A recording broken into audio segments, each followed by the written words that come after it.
तो राउटिंग भी IP address के अंडर आता है। राउटर जो काम करता है उसमें से 99% चीज़ें आईपी ही संभालता है, IP protocol, internet protocol.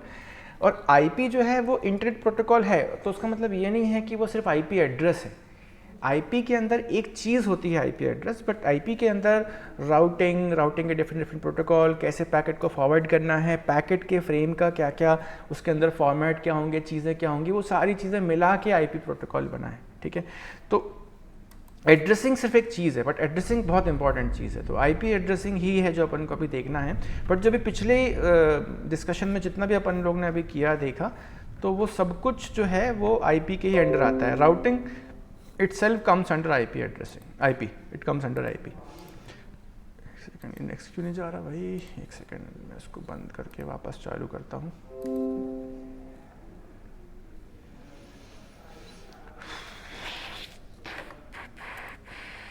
Net slow चल रहा होगा तो थोड़ा दिक्कत है, नहीं होगा तो ठीक है, I am ready to tell about it without net also, but देख लेते हैं। एक बार चल जाता है तो एक्चुअली इनका एनिमेशन अच्छा है, ज़्यादा बेटर है। जब तक मैं आपको बताता हूँ, देखिए आपको पता है इंटरनेट का इन्वेंशन लगभग जो रिकॉर्डेड है वो कब से शुरू हुआ, कहाँ से शुरू हुआ? What was the first internet and where it started?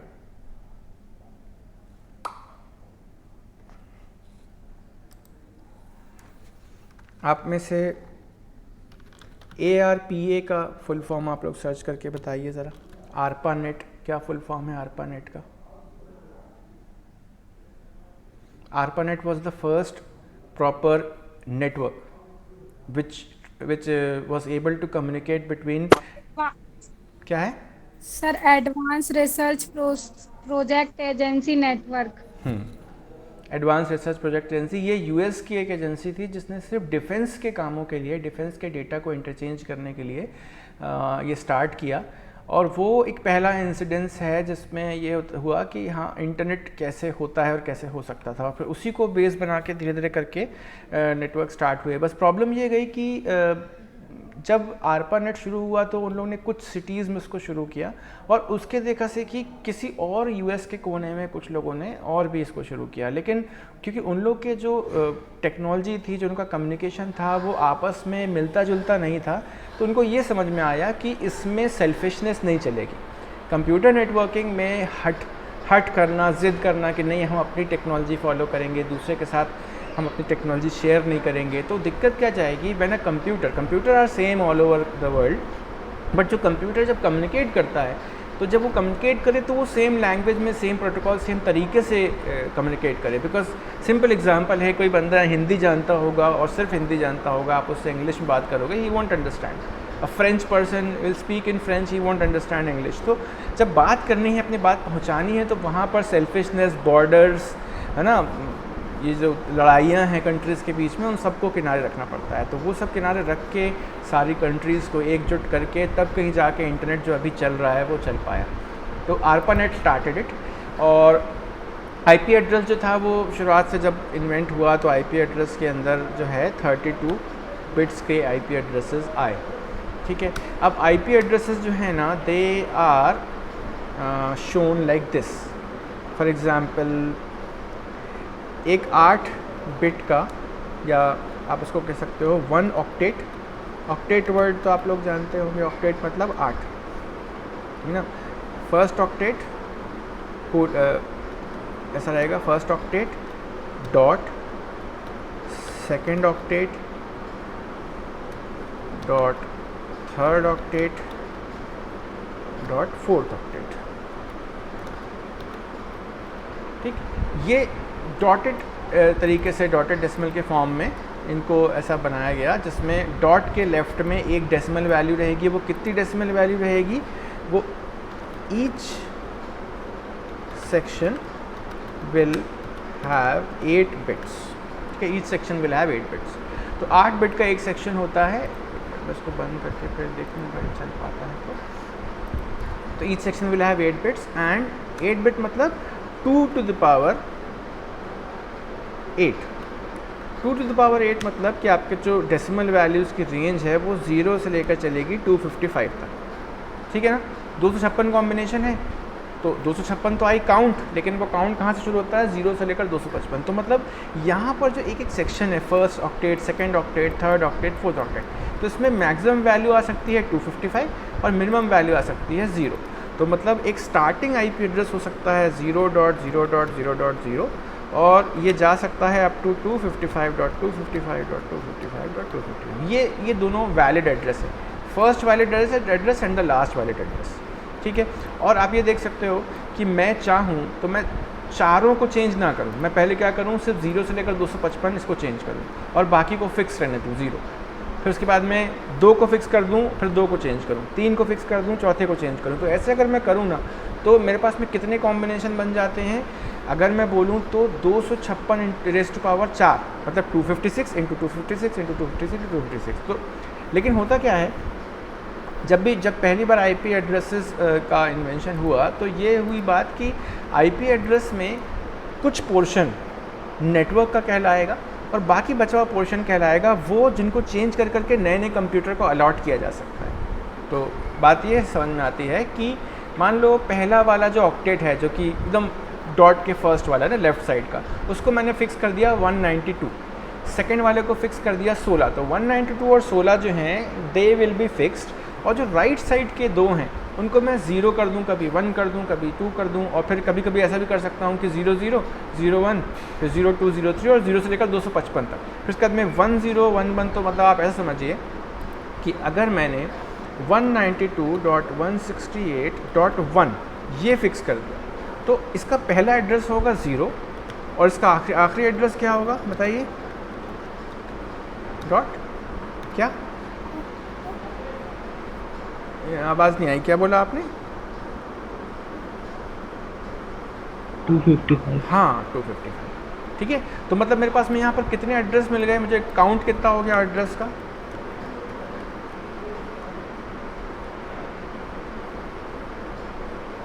256। हाँ 256। लेकिन होता क्या है, इसमें से जो ये वाला एड्रेस है, ठीक है, ये रूल है कि जो पहला एड्रेस है it is called network address, मतलब जो भी कंप्यूटर जहाँ पर आपस में कनेक्टेड हैं तो ये शुरू वाले को नेटवर्क एड्रेस बोलते हैं, ठीक है। और जो लास्ट वाला है इसको क्या बोलते हैं,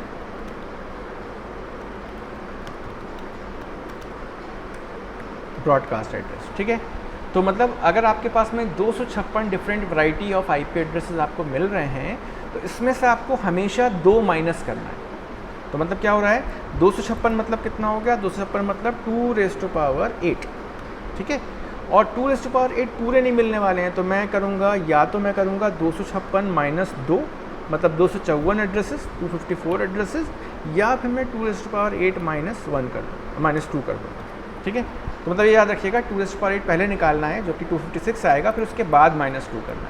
तो ये करने से आपको क्या पता चलता है, आपको ये पता चलता है कि you can give 254 different IP addresses to your 254 different computers. तो आप अपने एक लैन में, जिसका कि हमने ये आईपी एड्रेस की रेंज रखी है, उसमें 254 कंप्यूटर कनेक्ट कर सकते हो। एक लैन में 254 कंप्यूटर इज़ ओके।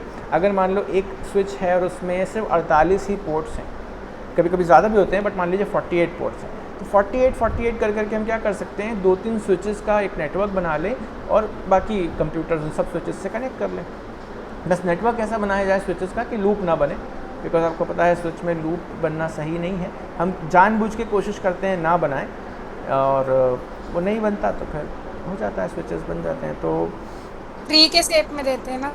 हाँ, उसको हम ट्री के शेप में, ऐसे बस के शेप में कर सकते हैं कि एक स्विच लगाया, उस स्विच से हमने कुछ कंप्यूटर कनेक्ट कर दिए। खासतौर पे हाँ, आप वो सही कह रहे हो, ट्री के शेप में कि एक स्विच है और उस स्विच के नीचे हमने 2 स्विच और लगा दिए। तो मतलब कुछ ऐसा, अगर मैं पेंट ब्रश पे दिखाऊँ तो जैसे मान लो एक स्विच है और उस स्विच में छोटे छोटे ऐसे 24 पोर्ट हैं, ठीक है, ये हो गया, ये हो गया, ये हो गया, ऐसे 24 हैं या 48 पोर्ट्स हैं। तो मैं क्या करूँगा, इन पोर्ट से सबसे तो एक एक कंप्यूटर कनेक्ट कर दूँगा, ठीक है, लेकिन कोई 2 पोर्ट में छोड़ दूँगा और उनसे मैं 2 स्विच और कनेक्ट कर दूँगा या एक स्विच कनेक्ट कर दूँगा ज़्यादा है तो, ठीक है। तो मतलब मैं यहाँ पर ऐसा ही एक स्विच और कनेक्ट कर दूँगा और यहाँ पर क्या करूँगा, यहाँ पर मैं कंप्यूटर्स कनेक्ट करूँगा, 1 कंप्यूटर, 2 कंप्यूटर, 3 कंप्यूटर, और यहाँ पर एक खाली स्विच छोड़ दिया तो अब यहाँ पर क्या हो जाएगा, 48 पोर्ट के अलावा 48 पोर्ट और मिल जाएंगे। फिर उसके बाद में मैं अगर चाहूँ तो इसी में एक पोर्ट खाली छोड़ दूँ और यहाँ पर भी एक स्विच कनेक्ट कर दूँ।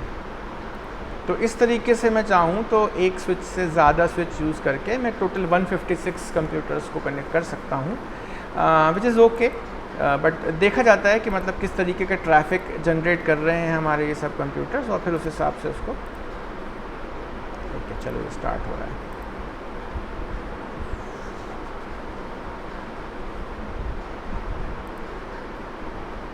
हो जा भाई। Although address exhaust, I think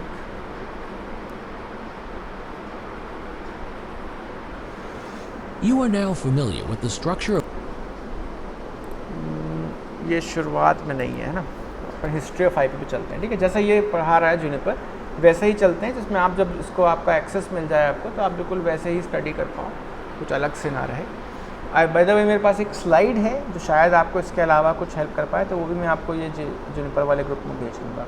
तो जैसे मैंने आपको बताया था हिस्ट्री ऑफ आईपी क्या है, यूएस में एक ARPANET नाम का कम्युनिटी ने सिर्फ डिफेंस के पर्पज़ से कुछ 3-4 कंप्यूटर्स को आपस में कनेक्ट किया जो कि विद इन फ्यू किलोमीटर्स थे।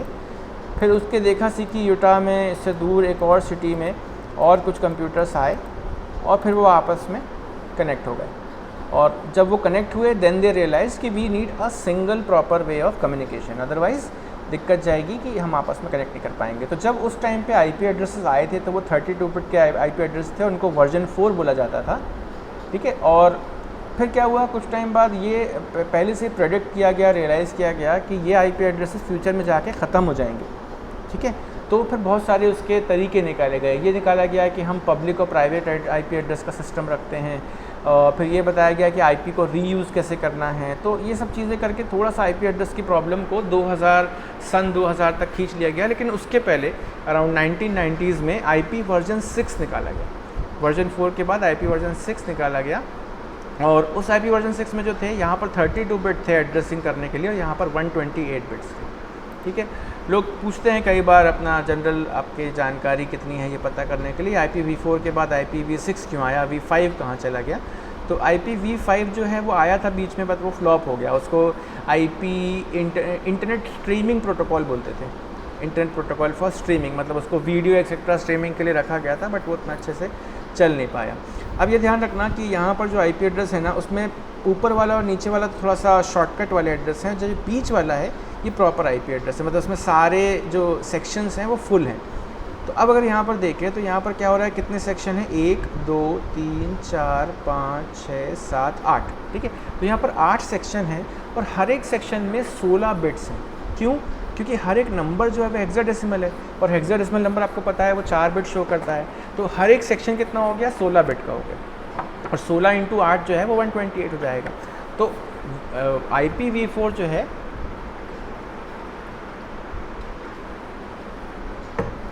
वो 128 बिट का है, ठीक है। Now next let's move forward. IP कैसे काम करता है आप लोग देख चुके हैं एक्चुअली, लेकिन इसको एक बार फिर आईपी के नाम से चेक करना है। देखो ये है जो चीज़ नेटवर्क लेयर कर रही है ना, वो एक्चुअली ये आईपी पैकेट ही है। नेटवर्क लेयर ने जो भेजा that is a packet, and that is known as IP packet. A packet which is having IP address as the destination at the source address, data होता है उसमें, और भी कुछ कुछ थोड़ी बहुत चीज़ें होती हैं, उसको कहते हैं आईपी पैकेट, ठीक है। आईपी पैकेट का काम है कि उसमें आईपी एड्रेस रहे। लेकिन बात यह है कि आईपी पैकेट में सिर्फ सोर्स एड्रेस और डेस्टिनेशन एड्रेस नहीं होता है, उसके अलावा भी कुछ चीज़ें होती हैं।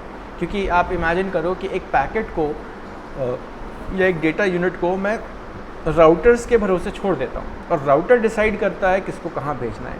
तो राउटर के पास कम से कम उस पैकेट को में देखे अगर, तो उसको बहुत सारी इन्फॉर्मेशन तो मिले। अगर पैकेट में बहुत लिमिटेड इन्फॉर्मेशन होगी, सिर्फ सोर्स और डेस्टिनेशन होगा, तो आप लोग देखेंगे कि बहुत दिक्कतें जाएंगी, है ना। सोर्स कितना बड़ा है, डेस्टिनेशन कितना बड़ा है, और सोर्स और डेस्टिनेशन के अलावा बहुत सारी इंपॉर्टेंट चीज़ें हैं। वो सब चीज़ें जो हैं उनमें से कुछ, जैसे मैं आपको बताऊँ, वर्जन क्या यूज़ कर रहा हूँ, क्या ये आईपी वर्जन 4 है कि आईपी वर्जन 6 है, तो वर्जन वहाँ पर लिखना पड़ता है, ठीक है। आईपी हेडर की लेंथ कितनी है, मतलब कि डेटा के आने से पहले पहले मुझे हेडर कितनी देर तक देखना है, ठीक है। तो ये चीज़ आईपी हेडर की लेंथ यहाँ पर दिखाया जाता है।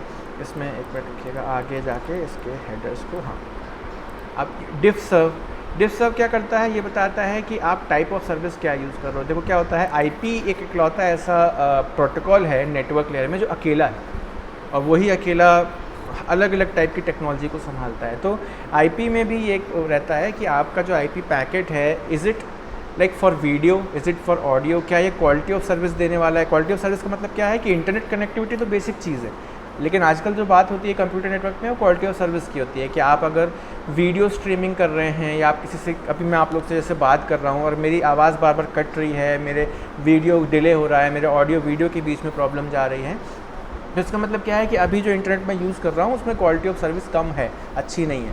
हमारी बात हो पा रही है, बात अलग है, मेरी आवाज़ नहीं कट रही, हम बेसिक चीज़ें कर पा रहे हैं। लेकिन वो बेसिक चीज़ें क्या मैं एकदम 720p पे कर पा रहा हूँ कि मैं HD क्वालिटी में अपनी वीडियो कॉन्फ्रेंसिंग हो रही है। जब मैं अच्छे लेवल की चीज़ें करवाना चाहता हूँ तो उसको कहते हैं क्वालिटी ऑफ सर्विस। तो डिफ सर्व नाम की एक सेक्शन है जहाँ पर हम type of service, quality of service, इसके बारे में बताते हैं। तो फिर ये पता चल जाता है नीचे की लेयर्स को, ऊपर की लेयर्स को, कि ये पैकेट जो है ये किस टाइप की सर्विस के को दिया जा रहा है, ठीक है। फिर टोटल लेंथ क्या होगी, मतलब हमारा जो टोटल हेडर है उसकी लेंथ क्या होगी, ये बताया जा रहा है। फिर उसके बाद में identification is a place where क्या होता है, जैसे क्या होता है आईपी जो होता है ना, कई बार फ्रेम से आईपी बन रहा है या ऊपर के डेटा से आईपी बन रहा है। अगर डेटा मान लो बहुत बड़ा, एक पूरी मूवी है 2 GB की, तो 2 GB का पैकेट नहीं हो सकता। आईपी के जो लेंथ होती है वो फिक्स होती है। तो क्या करते हैं, डेटा को छोटे छोटे टुकड़ों में कर देते हैं, उसको बोलते हैं फ्रैगमेंट्स। तो फ्रैगमेंट्स जो होते हैं वो कितने बड़े होंगे या फ्रैगमेंट का कौन सा पार्ट है या आईपी। फॉर एग्जांपल जब मैं कभी पेज पलटता हूँ ना, तो पेज में लिखा रहता है 2 of 200, तो मतलब 200 पेजेस में से सेकंड पेज है। तो ये वो आइडेंटिफिकेशन है जो बताता है कि मेरे बहुत सारे, मतलब एक बहुत बड़े डेटा का बहुत सारे टुकड़े हो गए हैं, तो इनमें से ये जो आईपी पैकेट है वो किस टुकड़े का कौन सा पार्ट है, ठीक है। फिर फ्लैग्स होते हैं जो कि और कंट्रोल इन्फॉर्मेशन बताते हैं, ये अलग अलग क्या करते हैं, ऑफसेट के बारे में बताते हैं। फिर फ्रैगमेंट ऑफसेट है, तो ऐसे बहुत सारी चीज़ें हैं। आपको पैकेट के बारे में बहुत ज़्यादा, एक इंपॉर्टेंट चीज़ है टाइम टू लिव।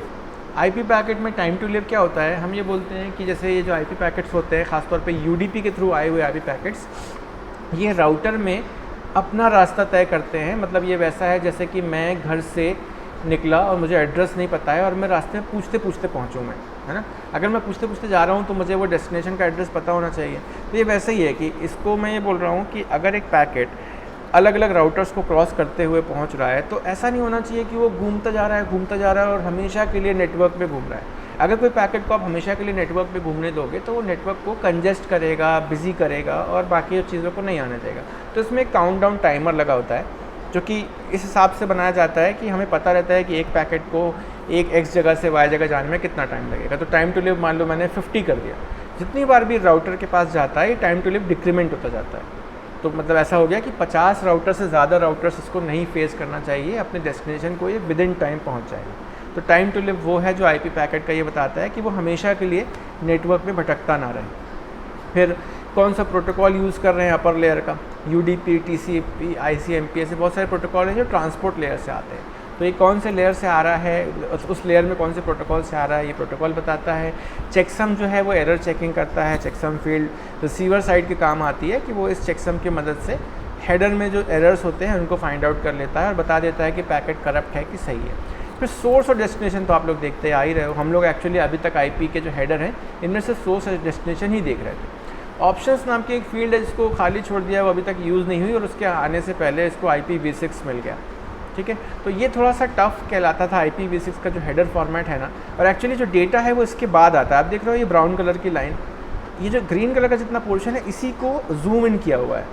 तो मतलब इतने पूरी जगह पर डेटा नहीं है। डेटा नहीं है तो क्या बोलते हैं उसको, हेडर बोलते हैं, ओके। तो this is header. After the header is finish then the data will come, okay. अब आईपी एड्रेस के बारे में हमने अभी जो एग्जांपल देखा उसमें क्या देखा, हम 1.8 बोल रहे थे, 1.3 बोल रहे थे, 1.2 बोल रहे थे, बट ये सिंप्लीफाइड फॉर्मेट था। हमें पहले से ही पता था कि आईपी एड्रेस ऐसे नहीं होते हैं, बट हमने अपने क्विक रेफरेंसेस के लिए we have named them as 1.8। इसमें क्या होता है, इसमें ये बात सही है कि कुछ पोर्शन नेटवर्क का होता है, कुछ पोर्शन होस्ट का होता है ना। जैसे आप लोग जब अपना एड्रेस लिखते हैं ना, तो एड्रेस में क्या लिखते हैं, जैसे हम लिखते हैं आधार ताल, ओके, आधार ताल is a very very big area. फिर आधार ताल के अंदर मैंने लिखा फॉर एग्जांपल न्यू रामनगर, तो न्यू रामनगर थोड़ा सा और एक स्पेसिफाइड एरिया हो गया। न्यू रामनगर में भी मैंने बोल दिया आस्था परिसर, तो आस्था परिसर फिर एक संकुचित एरिया हो गया। वहाँ पर मैंने घर का नंबर बताया, अब घर में भी मैंने इंसान का नंबर बताया। हम क्या कर रहे हैं, बड़े से छोटे में जा रहे हैं। यहाँ पर सिर्फ दो ही पार्ट है, एक कंप्यूटर जो है वो किस नेटवर्क का हिस्सा है, किस लैन का हिस्सा है वो पता चल जाए, और फिर वो खुद उसका क्या एड्रेस है वो पता चल जाए। तो दो ही पार्ट होते हैं, एक होता है नेटवर्क पार्ट और एक होता है host part. Host will always be to the right of your IP address and network will always be to the left of your IP address. कितना पार्ट होस्ट होगा, कितना पार्ट नेटवर्क का होगा। अच्छा, होस्ट HOST, होस्ट से आप लोग कुछ कन्फ्यूजन तो नहीं है, किसको बोलते हैं होस्ट? टेल मी, कोई बताओ मुझे, what is a host? Sir जो किसी चीज को ऑर्गेनाइज करता है। वो तो ठीक है, अभी कंप्यूटर नेटवर्किंग के हिसाब से हम होस्ट किसको बोलेंगे? राउटर को, स्विच को, कंप्यूटर को? सर कंप्यूटर को, ठीक है सर होस्ट तो हाँ, होस्ट कंप्यूटर होगा बेटा, होस्ट कंप्यूटर होगा। होस्ट के अलावा कंप्यूटर के और क्या नाम होते हैं? टर्मिनल होता है, याद है मैंने प्रिंटर वाला एग्जांपल ले रहा था तो बताया था, printer, projector, computer, these are all you can say terminal devices. और होस्ट बेटर एक्चुअली क्या होगा, जो प्रोजेक्टर होगा ना या प्रिंटर होगा वो होस्ट कभी नहीं होगा, क्योंकि वो कुछ प्रोड्यूस नहीं कर रहा है। होस्ट हमेशा वो चीज़ होगी जो कुछ जनरेट कर पाए डेटा, जो कुछ होस्ट कर पाए, है ना। तो सर्वर्स होंगे वो होस्ट होंगे, क्योंकि सर्वर के पास में HTML पेजेस होते हैं, वेब सर्विसेज, वेबसाइट्स होती हैं। फिर हम कंप्यूटर हैं, हमारा जो कंप्यूटर है, मैं होस्ट कर रहा हूँ, मैं आपको एक वीडियो दिखा रहा हूँ, वीडियो के थ्रू आप तक पहुँच रहा है, मेरी आवाज़ पहुँच रही है, तो I am also a host. तो होस्ट का ये बात होता है।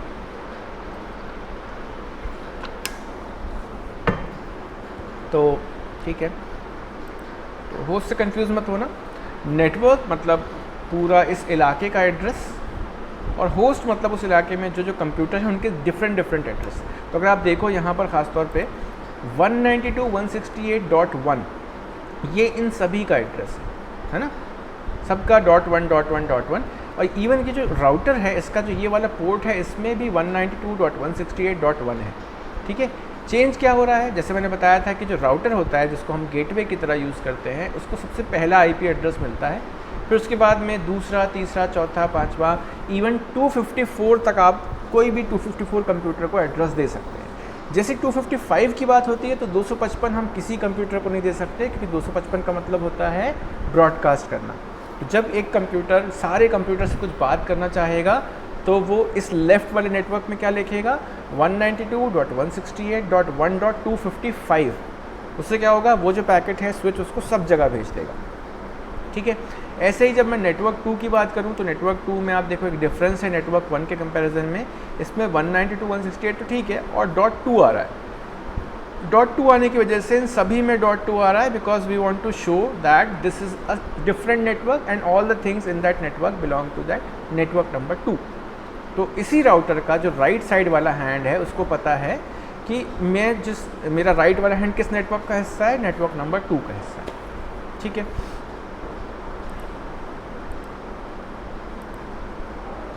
अब देखो, हमें ये पता है कि जो IP एड्रेसेस होते हैं ना, IP एड्रेसेस जो होते हैं वो डेसिमल नोटेशन में शो करते हैं, जैसे 192.168.1.8। पर आपको पता है कंप्यूटर तो कभी भी किसी पॉइंट ऑफ टाइम में डेसिमल नंबर समझता ही नहीं है। चाहे प्रोग्रामिंग की बात करो, चाहे अभी यहाँ की बात करो, कंप्यूटर डेसिमल नंबर नहीं समझता। डेसिमल हमने अपने लिए बनाए हुए हैं। कंप्यूटर क्या समझता है, बाइनरी, है ना। तो मतलब 192 को बाइनरी, हाँ 192 को बाइनरी में कन्वर्ट करेगा, 168 को बाइनरी में कन्वर्ट करेगा, और 1 को करेगा और 8 को करेगा, और बाइनरी में कन्वर्ट करने के बाद ही यूज़ करेगा।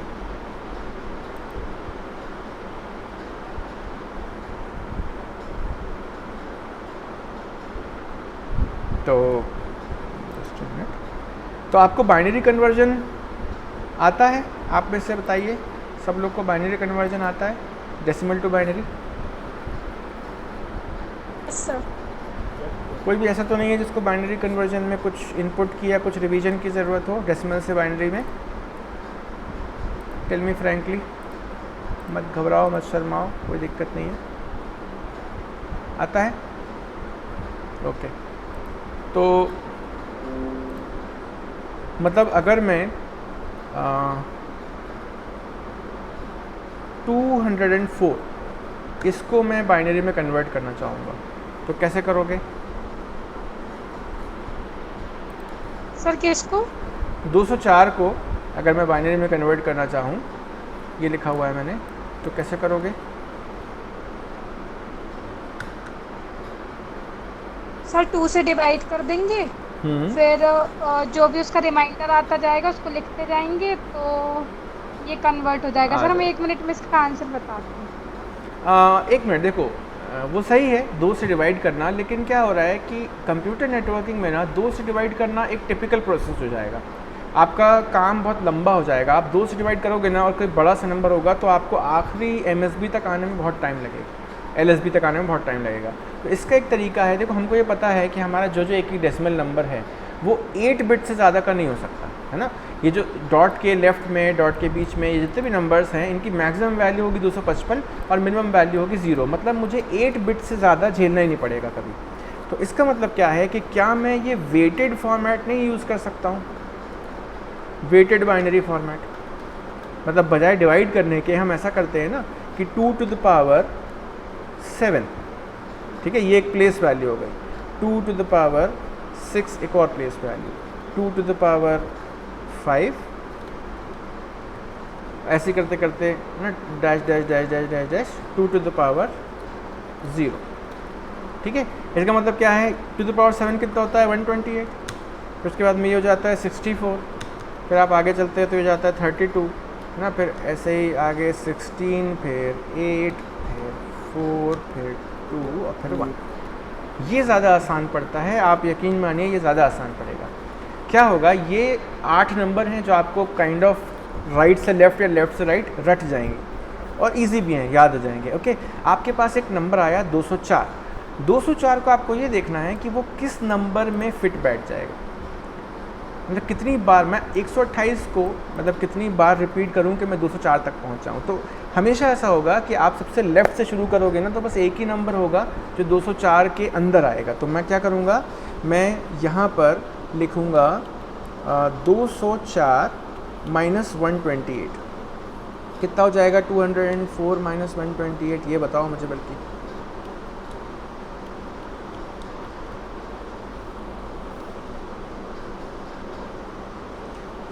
एट 9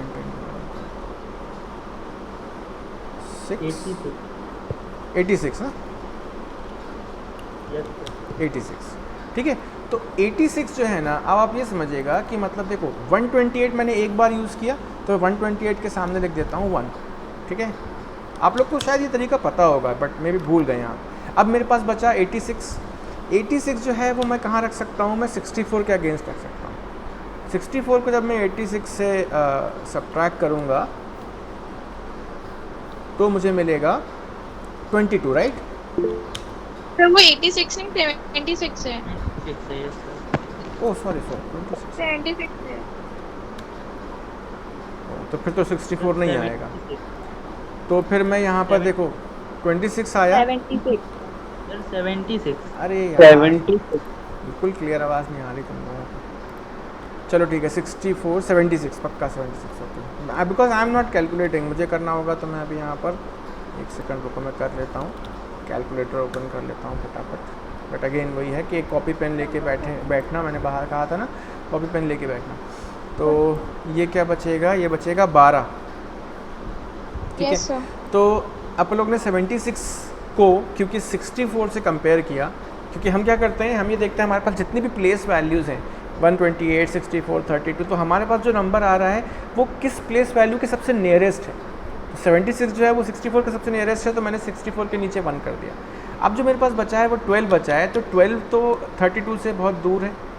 12 जो है वो 16 के आसपास है, तो मैं 32 छोड़ दूंगा, मैं 12 को कंपेयर करूंगा 16 से, और इवन 16 भी नहीं, 16 से भी आगे बढ़ते हैं 8 से, ठीक है। तो मैं अब क्या करूंगा, मैं इसको 8 से सब्ट्रैक्ट करूंगा और मेरे पास आएगा 4, ठीक है। तो मैंने जब 8 से इसको कंपेयर किया तो मतलब मैं 1 मिनट, मैंने 16 से नहीं किया, राइट। तो मैं 16 में 0 लिखूँगा, फिर मैं 8 में 1 लिखूँगा, फिर 4 आया, तो 4 तो एग्जैक्टली आ रहा है तो मैं 1 कर दूँगा, और फिर 0, और फिर यहाँ पर आ जाएगा फिर से एक 0, तो 32 से भी नहीं किया हम। 32 से भी इसलिए नहीं किया क्योंकि हम क्या करते हैं, हमारे पास जो नंबर होता है ना उससे कम वाला नंबर ढूंढते हैं। तो वहाँ पे भी 0 आएगा। वहाँ पे 0 आ जाएगा। अच्छा 32 यूज़ नहीं किया, राइट, ओके। तो अब हम क्या करेंगे, हमें अगर इसको पता लगाना है तो ये जो पूरा कैलकुलेशन है तो ठीक है, बट हमारा नंबर तो सही जिससे आया है। कंपेयर करेंगे बस वहाँ पे 1 आ जाएगा ना। किसमें? तो जिससे कंपेयर करेंगे हाँ, वहाँ वहाँ पे पर 1 आ बस 1 जाएगा। आ जाएगा। और हम क्या करते हैं, हम एक तरीके से उस प्लेस वैल्यू से सब्ट्रैक्ट करते हैं अपने गिवन नंबर, और हमारे पास जो रिमाइंडर बचता है फिर उसको आगे की वैल्यू से कंपेयर करते हैं।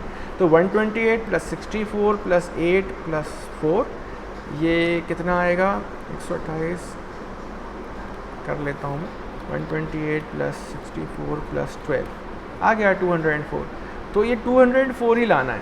तो जैसे हम इसको इसलिए वेटेड बाइनरी बोलते हैं कि आप समझ के लो कि हमारे पास में ये डिफरेंट वेट्स हैं, है ना, बाट है हमारे पास जो वज़न करने के लिए यूज़ होते हैं, और हमारे पास में एक आइटम है, हमें वज़न करना है इनका यूज़ करके। तो ये बिल्कुल वैसे ही है जैसा हम लोग उस कॉन्सेप्ट को अप्लाई करते हैं। ठीक है, तो एक सेकेंड, तो ये करना बेटर है। तो इसलिए करना बेटर है क्योंकि आप 2 से डिवाइड करोगे ना तो आपको 8 बिट का बाइनरी नहीं मिलेगा। प्रॉब्लम ये है, आप जब करोगे ना तो हो सकता है 4 बार में कोई चीज़ डिवाइड हो जाए तो आपको 4 ही बिट मिलेंगे, फिर आप उसको नीचे से लिखना शुरू करो और MSB से LSB देखो। तो ये बेस्ट तरीका है, और ये जो है प्रैक्टिस से और फास्ट हो जाता है। तो मेरा कहना यह है कुछ नंबर तो आपको इतना जल्दी जैसे 2-4 है, 2-4 मान लो अनकॉमन नंबर है, लेकिन क्या होगा IP एड्रेसिंग की जो दुनिया है उसमें कुछ नंबर बार बार सामने आते हैं, वो नंबर का तो डायरेक्टली आपको बाइनरी रट जाएगा, है ना। तो you have to make a practice of this. ठीक है, तो इसमें आगे चलते हैं। नेटवर्क, हाँ, तो क्या बताया मैंने कि हम क्या कर सकते हैं, हमारे ऊपर है कि हम चाहें तो इस IP एड्रेस में 3 सेक्शन को बना दें नेटवर्क और 1 सेक्शन को बना दे होस्ट। ऐसा कब करूँगा मैं, जब मैं चाहता हूँ कि मेरे को बहुत कम होस्ट चाहिए, मेरे को सिर्फ 256 होस्ट चाहिए, 254 होस्ट चाहिए, 254, तो मैं होस्ट को कम बिट्स दे दूँगा। जितनी कम बिट दूंगा उतने कम होस्ट मिलेंगे। अब मुझे ऐसा लग रहा है कि नहीं मुझे ज़्यादा होस्ट चाहिए, तो मैं क्या करूँगा, जो नेटवर्क वाला पोर्शन है उसको मैं कम कर दूँगा। तो मैंने नेटवर्क को 1 दे दिया और इसको 2 दे दिया, या मैं ऐसा भी कर सकता हूँ कि दोनों को आधा आधा दे दूँ। तो इसको डिवाइड कर सकते हैं, लेकिन ऐसा बिल्कुल नहीं कर सकते कि होस्ट को 0 कर दिया, नेटवर्क को 0 कर दिया। कुछ ना कुछ पोर्शन होस्ट को देना पड़ेगा, कुछ ना कुछ पोर्शन इसको देना पड़ेगा, नेटवर्क को देना पड़ेगा। ओके, तो होस्ट प्रीफिक्स या network prefix, sorry, right side में होस्ट पोर्शन और लेफ्ट साइड में नेटवर्क पोर्शन। ठीक है, लेफ्ट साइड कितना छोटा होगा वो हमारी मर्ज़ी, कितना बड़ा होगा वो हमारी मर्ज़ी। तो मतलब इट कैन बी 1, 2, 3, और यहाँ पर भी ये भी जो राइट साइड में it can be 1, it can occupy 2 and it can occupy all these 3। ठीक है, अगर मेरे को ज़्यादा कंप्यूटर चाहिए तो मैं तीनों ये जो सेक्शन है पूरे के पूरे होस्ट को दे दूँगा, सिर्फ एक सेक्शन दे दूँगा नेटवर्क। बताओ ये बात समझ में आई? Yes sir. नेटवर्क और होस्ट के जो पार्टीशन है वो समझ में आने चाहिए। ठीक है, अब नेटवर्क मास्क क्या होता है, देखिए क्या होता है, जब हम IP एड्रेस के बेसिस पे राउटर की हेल्प मांगते हैं, राउटर से पूछते हैं कि ठीक है हमको तुम सही नेटवर्क पे ले जाओ, या कंप्यूटर नेटवर्क को हमें ये चाहिए कि वो अपना पता लगा ले कि उसको चीज़ों को उसी लैन में घुमाना है कि लैन के उस पार, राउटर के उस पार ले जाना है, राइट। तो क्या होता है कि हमें एक चीज़ और सप्लाई करनी पड़ती है IP एड्रेस के अलावा, उसको बोलते हैं नेटवर्क मास्क। ओके, क्योंकि देखिए कंप्यूटर है, कंप्यूटर हमारी तरह देख के तो कुछ कर नहीं पा रहा है, उसको कुछ ना कुछ कैलकुलेशन चाहिए, उसको नेटवर्क ID क्या होगा, नेटवर्क को हम क्या IP एड्रेस दे रहे हैं, ये बात उसको हमें बतानी पड़ेगी, या ऐसा कुछ सप्लाई करना होगा कि वो खुद ही कैलकुलेट कर ले। तो एक्चुअली हम ये सेकंड तरीका अपनाते हैं कि हम उसको एक चीज़ और सप्लाई करते हैं जिससे उसको पता चल जाता है कि नेटवर्क ID क्या है, उसको बोलते हैं नेटवर्क मास्क। ठीक है, तो आप लोग कभी भी देखोगे, जैसे अगेन अब मैं दिखाता हूँ, CMD किया, ठीक है, मैंने लिखा IP config, तो मेरे जो कंप्यूटर में यूज़ कर रहा हूँ उसका IP एड्रेस है 10.10.0.42 और जो सबनेट मास्क है वो 255.0.0.0 है। तो ये जो है ये दोनों चीज़ें सप्लाई होती हैं। ठीक है, इवन डिफ़ॉल्ट गेटवे भी इंपॉर्टेंट है। क्यों? क्योंकि अगर मैं अपने लैन के बाद लैन के बाहर जाना चाहता हूँ तो मुझे बताना पड़ेगा कि मेरे कॉलेज या मेरे नेटवर्क में कौन सा ऐसा राउटर या उसका क्या एड्रेस है कि मैं प्रॉपरली नेट यूज़ कर पाऊँ। मैं इसके बिना, डिफ़ॉल्ट गेटवे के बिना मैं इंटरनेट यूज़ नहीं कर पाऊँगा, मैं सिर्फ लैन के अंदर ही अंदर रह जाऊँगा। ओके, तो ये सर एक हाँ बोलो। क्वेश्चन है हम्म, सर, जैसे आईपी एड्रेस को अगर हम चेंज कर सकते तो सर कभी ऐसा नहीं कि दो लोगों का आईपी एड्रेस सेम हो जाता हो? बिल्कुल होता है बेटा। इसलिए तो क्या होता है कि कोई भी ऑर्गेनाइजेशन में या इवन अपने कॉलेज में ना, ये जो नेटवर्क वाले होते हैं ना सर लोग, ये जितने भी टीएस हैं सीएस के, इन लोग के आपस में एक रूल चलता है कि फॉर एग्जांपल कंप्यूटर के नंबर है, फॉर एग्जांपल यहाँ पर कंप्यूटर का नंबर है फॉर एग्जांपल 56, तो ये तय हो जाता है कि ठीक है, जो कंप्यूटर का नंबर हमने डाल दिया है हम वही आईपी एड्रेस डाल देंगे आखिरी में, तो 192.168.1.56 कर देंगे। तो अगर हम मैनुअली सेट कर रहे हैं इनके सब के आईपी एड्रेस, तो अगर 2-3 लोग शामिल हैं ये काम करने में और 2-3 लोग आपस में बात नहीं कर रहे हैं, तो ज़रूर ऐसा होगा कि आईपी एड्रेस सेम हो जाएंगे। लेकिन अच्छी बात क्या है, वो कंप्यूटर खुद ही बता देता है कि ये आईपी एड्रेस जो है डुप्लीकेट है। क्यों? क्योंकि अगेन प्रोटोकॉल्स चलते हैं इसमें बहुत सारे, जैसे ARP प्रोटोकॉल होता है ना, वैसे ये GARP प्रोटोकॉल होता है। GARP प्रोटोकॉल बस यही करता है कि जब भी कोई नया कंप्यूटर एक अपना आईपी एड्रेस लेके एंटर करता है किसी नेटवर्क में, कनेक्ट हो जाता है, तो वो उसी आईपी एड्रेस को लेके अनाउंस कर देता है। जैसे मैं किसी क्लास में घुसूँ और मैं बोलूँ ज़ुहैब कौन कौन है यहाँ पर, मुझे पता है मेरा नाम ज़ुहैब है, और फिर मैं बोलूँगा ज़ुहैब कौन कौन है, और अगर एक आध ने भी हाथ खड़ा कर दिया तो मैं उस क्लास में नहीं जाऊँगा, क्योंकि मेरे नाम जैसा एक और बंदा आ गया। मतलब अगर ये कंडीशन होती कि ज़ुहैब नाम का एक ही क्लास में एक बंदा होना चाहिए, तो मैं क्या करूँगा, मैं सबसे पहले जाऊँगा क्लास में, बोलूँगा who is Zuhaib, even I know that I am Zuhaib but still I announce who is Zuhaib. तो यही काम कंप्यूटर भी करते हैं, जैसे उनको आईपी एड्रेस देते हैं ना, वो पूरे में अनाउंस कर देते हैं कि ऐसे नाम का कौन कौन है, और कहीं से भी एक रिप्लाई आ गया तो मतलब गड़बड़, ठीक है। तो पता चल जाता है कि आईपी एड्रेस डुप्लीकेट हो गए हैं। यहाँ नीचे छोटा सा मैसेज आ जाता है कि your IP address is having conflict, तो है। तो मतलब अगर मैनुअली करोगे तो फिर इंसानों में ये वो होना चाहिए, कुछ डिसीजन, कुछ आपस में, है ना, तालमेल होनी चाहिए कि वो सही आईपी एड्रेस डालें। एक रूल तय कर लें कि हाँ, इस लैब में मैं इस रेंज से इस रेंज तक आईपी एड्रेस दूंगा, अगली लैब में कुछ और करूंगा। अब आप ही लोग हैं, आप लोग आके कोई कंप्यूटर का कोई आईपी एड्रेस चेंज कर दें तो फिर डेफिनेट सी बात है कि आप परेशान करना चाह रहे हैं अपने टेक्नीशियंस को, ठीक है। लेकिन अपने कॉलेज ने क्या किया, अपने कॉलेज ने DHCP सर्वर कॉन्फ़िगर कर दिया है। उससे क्या होता है, मैनुअली जा के सब में आईपी एड्रेस नहीं डालने पड़ते। उससे क्या होता है कि जैसे आप एक नया कंप्यूटर कनेक्ट करते हैं तो ऑटोमेटिकली वो सर्वर उसको एक आईपी एड्रेस दे देता है, ठीक है। DHCP एक अलग चीज़ है, उसको देखते हैं, अगर आता है तो अपन उसको पढ़ेंगे, dynamic host control configuration protocol. तो सबनेट मास्क क्या करता है, सबनेट मास्क पैकेट को, कंप्यूटर को बताता है कि जो भी पैकेट बन रहा है वो जिसके लिए भी जा रहा है तो वो उसी कंप्यूटर, उसी नेटवर्क में है कि किसी और नेटवर्क में। तो हमें सिर्फ इतना पता चलता है कि अगर एक पैकेट निकला तो उसको उसी लैन के अंदर घूमना है कि लैन के बाहर जाना है, ये चीज़ पता चलती है नेटवर्क मास्क से। तो नेटवर्क मास्क इसके लिए बहुत इंपॉर्टेंट है। मतलब आईपी एड्रेस अकेला कुछ नहीं कर पाता है, नेटवर्क मास्क होना ही चाहिए साथ में। और आईपी एड्रेस के मतलब जो हम कॉन्फ़िगर करते हैं तो वो नेटवर्क मास्क पता करता है, फिर उसके बाद ही पैकेट बनाता है। समझ रहे हो आप, पैकेट के साथ में नेटवर्क मास्क नहीं जाता है। कंप्यूटर में, राउटर में नेटवर्क मास्क कॉन्फ़िगर्ड रहता है, और कंप्यूटर जब भी कोई पैकेट बनाता है तो पहले डेस्टिनेशन एड्रेस को देख लेता है कि वो उसी लैन में है कि नहीं। और कैसे पता चलता है, वो नेटवर्क मास्क से पता चलता है। अब भी मैं बता रहा हूँ कि नेटवर्क मास्क कैसे ये बात काम करता है कि ये पता लगा देता है कि कोई भी चीज़ सेम नेटवर्क में है कि नहीं है।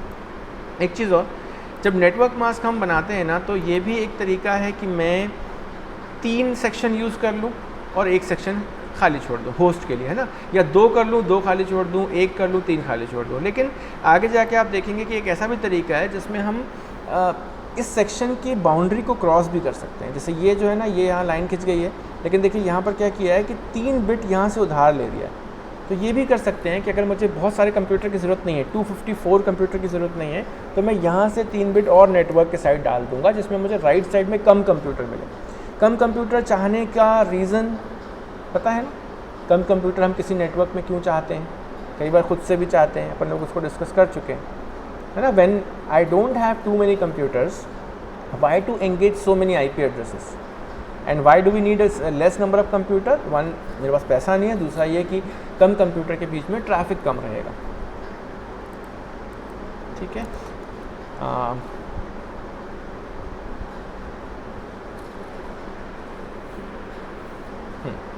थोड़ा सा बाइनरी नंबर सिस्टम के बारे में कुछ स्लाइड्स डेडिकेटेड हैं इसमें। हमने 32 बिट को 4 टुकड़ों में इसलिए डिवाइड किया है यहाँ पर आईपी एड्रेस में, क्योंकि इतनी बड़ी बिट स्ट्रीम देखो आप याद करना बहुत मुश्किल है।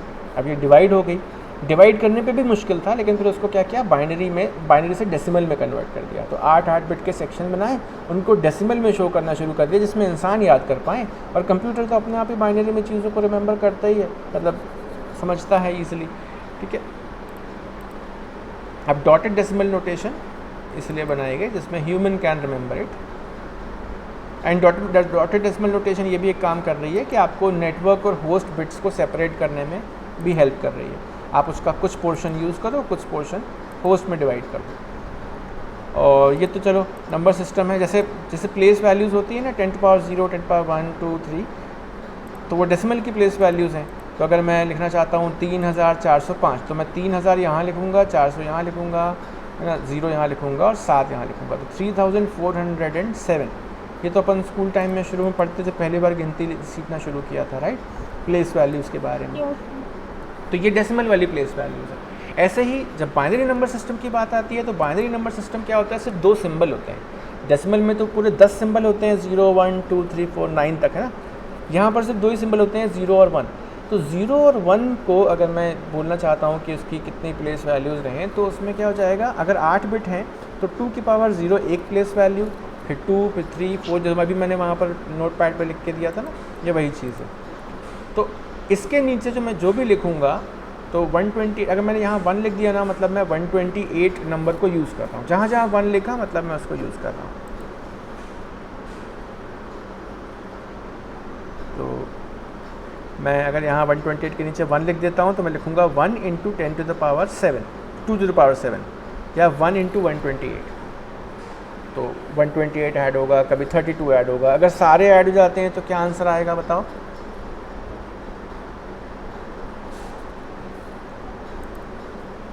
सारे ऐड हो जाएंगे तो क्या आंसर आएगा, टेल मी। करके मत देखना, ऐसे बताओ।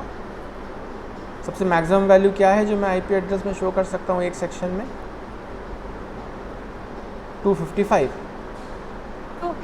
हाँ, ये इसी को कह रहा हूँ, यही चीज़ रटी जानी चाहिए, ठीक है। कि जब सारे ऐड कर दिए 255, राइट में पहला 1 हो गया तो मतलब 1 है। थोड़े बहुत जो बाइनरी के जो यहाँ तक के हैं, मतलब राइट साइड से थोड़े से अप टू 32 तक, वो फिर भी इजीली याद रहते हैं क्योंकि अपन लोग डिजिटल इलेक्ट्रॉनिक्स में कई बार यूज़ कर चुके हैं। थोड़ा सा जो ये लेफ्ट साइड है जहाँ पर 128 और 64 आ गए हैं और फिर उसके बाद अचानक से एकदम से राइट साइड एक आध नंबर ऐड हो जाता है, तो वो कॉम्बिनेशन कैसे आता है, या तो आप जल्दी जल्दी फटाफट कर लो या कुछ तो इवन याद हो जाएंगे।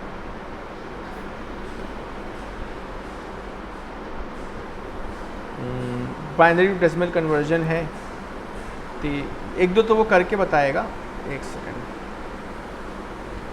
चलो एक आध देख ही लेते हैं। पहला वाला जो ऑक्टेट है ना, वो अभी पिछली स्लाइड में उसने पूरा करके बताया कि कैसे हम बाइनरी को डेसिमल में कन्वर्ट करते हैं। सिंपल है, जहाँ जहाँ 1 लिखा है वो नंबर को उठाओ और ऐड कर दो। तो 128 + 64 कितना होता है? 128 + 64 192। मुझे इतनी जल्दी क्यों याद है? मेरी मैथ इतनी अच्छी नहीं है, क्योंकि 192 बहुत यूज़ होता है, तो मुझे रट गया है कि पहले 2 बिट अगर 1 होती हैं तो 192 आंसर आएगा, ठीक है। ऐसे ही लगता है पिछला वाला मैंने एक आध स्किप कर दिया, उसमें एक एक्सरसाइज भी आती है।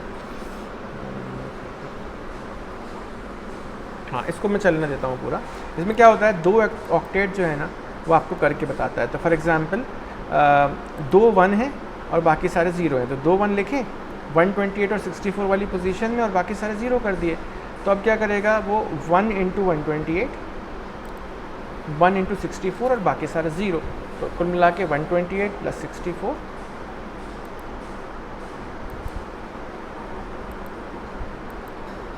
और आखिरी में एडिशन आ जाएगा 192 और 192 लिख दिया, है ना। तो मतलब मेरा एक जो पहला ऑक्टेट था उसमें 192 आना चाहिए। अगला क्या है देखो, 128 + 32 + 1, 128 + 32 + 8, तो 32 + 8 हो गया 40 और 40 + 8 हो गया 168, है ना। तो 168, तो एक छोड़ के एक 1, फिर एक छोड़ के एक 1, अगर ये 3 रहते हैं तो 168 आंसर आता है। अगर करते करते रट जाए तो it will be very very beneficial for you, ठीक है। अब आगे चलते हैं।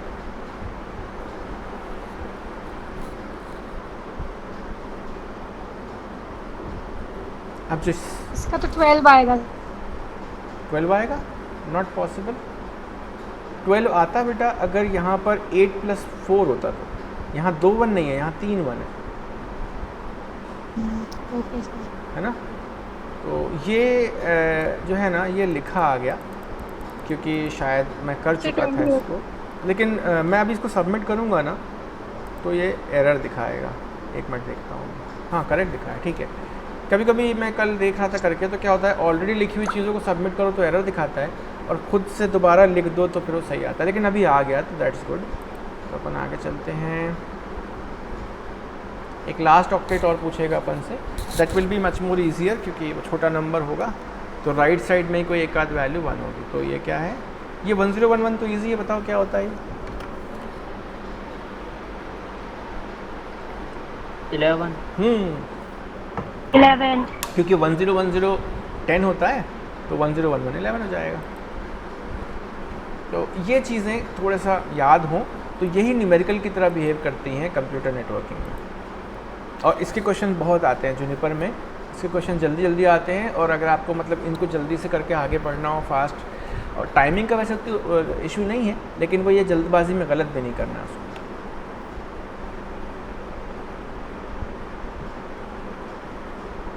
तो वेटेड वाला ही मेथड यूज़ करिएगा। वेटेड वाला मेथड अपन तब अवॉइड करते हैं जब मेरे पास में 8 बिट से ज़्यादा हो, तो मुझे 128 के लेफ़्ट के और नंबर्स याद रखने पड़ते हैं, जो कि अभी नहीं करना है। मुझे पता है कि मैं IPv4 यूज़ करूँगा तो 255 के ऊपर कुछ हो ही नहीं सकता, है ना। और 0101 ही आएंगे उनके जो लोकेशंस हैं वहाँ पर।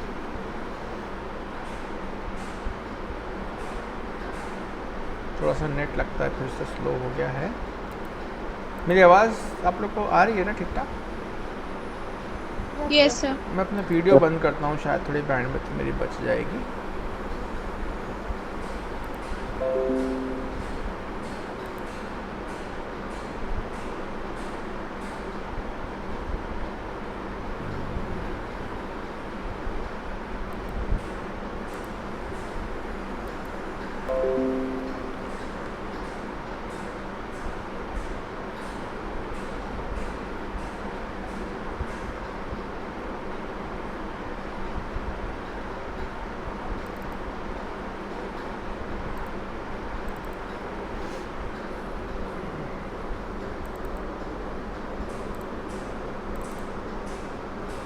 जो सेशन 1 का वीडियो था ना, वो अचानक से लाइट जाने की वजह से तो पूरा ख़राब हो गया है।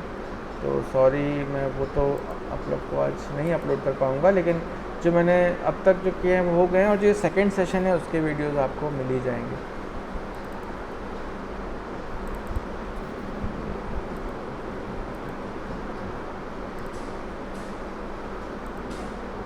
चलो भी अच्छा, अभी नहीं स्टार्ट किया, ठीक है। चलो by the time let's not waste our time. मेरे पास एक स्लाइड है रखी हुई है जिसकी हेल्प से अपन आगे बढ़ सकते हैं। IP एड्रेसिंग क्या इतना इम्पॉर्टेंट है कि when your seniors were preparing for Cisco ideathon, now they are preparing actually, तो उनकी क्लास लेने के लिए मैंने एक स्लाइड प्रिपेयर की थी, ये अपनी हेल्प कर देगी। अपन आगे चलते हैं। हाँ, क्या होता है कि IP, हाँ आपको क्या करना पड़ता है कि अगर आपके पास में IP एड्रेस है और आपके पास में नेटवर्क मास्क है, जिसको सबनेट मास्क भी कहते हैं, तो सबनेट मास्क क्या होता है? सबनेट मास्क में यूजुअली लेफ़्ट से बहुत सारे 1 होते हैं और राइट में थोड़े से 0 होते हैं, या लेफ़्ट में थोड़े से 1 होते हैं, राइट में 0 होते हैं। कभी भी ऐसा नहीं होता सबनेट मास्क में कि लेफ़्ट में 0 हो जाए, बीच में कहीं 1 हो जाए, राइट में 1 हो जाए, ऐसा नहीं होगा, ठीक है। हमेशा याद रखना, सबनेट मास्क में लेफ़्ट से 1 को गिनो, लगातार 1 आएंगे और जितने 1 हैं उनको गिन लो। जितने 1 आपके पास में आ गए मतलब उतने बिट आपने नेटवर्क को दे दिए, और राइट से जितने बिट आपके पास 0 हैं वो सारे बिट आपने होस्ट को दे दिए, ठीक है। सबनेट मास्क ये काम करता है। तो आपके पास IP एड्रेस होगा जो लिखा हुआ है जैसे 192.168.10.10, ये IP एड्रेस हो गया। इस IP एड्रेस के साथ में अगर मैंने ये सबनेट मास्क भी सप्लाई कर दिया तो मेरा खुद का कंप्यूटर, आगे आने वाले जो राउटर्स हैं वो सब लोग इस बात को समझ जाएंगे कि ये किस नेटवर्क का हिस्सा है, ठीक है। इवन मेरा कंप्यूटर भेजने से पहले इस बात का ध्यान रखेगा कि मुझे इसे स्विच को भेजना है कि राउटर को भेजना है कि कहाँ भेजना है, ठीक है। तो मान के चलो, मान लो कि ये 192.168.10.10 है, तो इसको मैंने बाइनरी में कन्वर्ट किया, है ना। तो 1 1 और सारे 0 फिर ये सारे, ना, तो ये बाइनरी कन्वर्जन है इन सभी का। फिर सबनेट मास्क को भी मैंने कन्वर्ट किया बाइनरी में। अब क्या होगा, कंप्यूटर क्या करता है ना, कंप्यूटर क्या करता है, वो एंड ऑपरेटर लगाता है। एंड ऑपरेटर मतलब जो मेरा आईपी एड्रेस के जितने भी बिट्स हैं उनको रखता है, उसके नीचे सबनेट मास्क के बिट रखता है और एंड लगा देता है। देखो यहाँ पर लिखा है ना लॉजिकल एंड। लॉजिकल एंड की क्या प्रॉपर्टी होती है कि एक भी ज़ीरो हुआ तो आपका आंसर ज़ीरो आ जाएगा, है ना। सर उसमें दोनों जो ट्रू रहने चाहिए तभी हमारा आंसर ट्रू आए। हाँ, तो देखो इसका फ़ायदा क्या होगा, अगर मान लो ये जो मेरा ऑक्टेट है ये पूरा की पूरा 1 है, इसका मतलब क्या हो रहा है 192 कॉपी हो जाएगा। बताओ ठीक बोल रहा हूँ? Yes sir. जहाँ पर भी सारे 1 हैं वहाँ 192 कॉपी हो जाएगा, यहाँ पर सारे 1 हैं तो 168 कॉपी हो जाएगा, यहाँ पर सारे 1 हैं तो 10 कॉपी हो जाएगा। तो 192, 168, 10 ये जो है ये फिक्स हो जाएंगे। लेकिन जो राइट साइड है जहाँ पर मेरा जो सबनेट मास्क है वो ज़ीरो है, सारे ज़ीरो हैं, तो जब इसको मैं ऐड करूँगा तो यहाँ पर सारे ज़ीरो हो जाएंगे।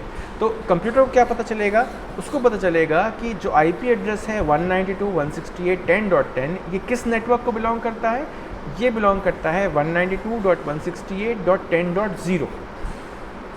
ठीक है, 10.0 जैसे इसको मिला ये 192.168.10.0, ये पता चल जाएगा कि ये किस नेटवर्क है, ये एक नेटवर्क का नाम है ना। नेटवर्क को भी हम आईपी एड्रेस देते हैं ना, तो ये वही नेटवर्क है।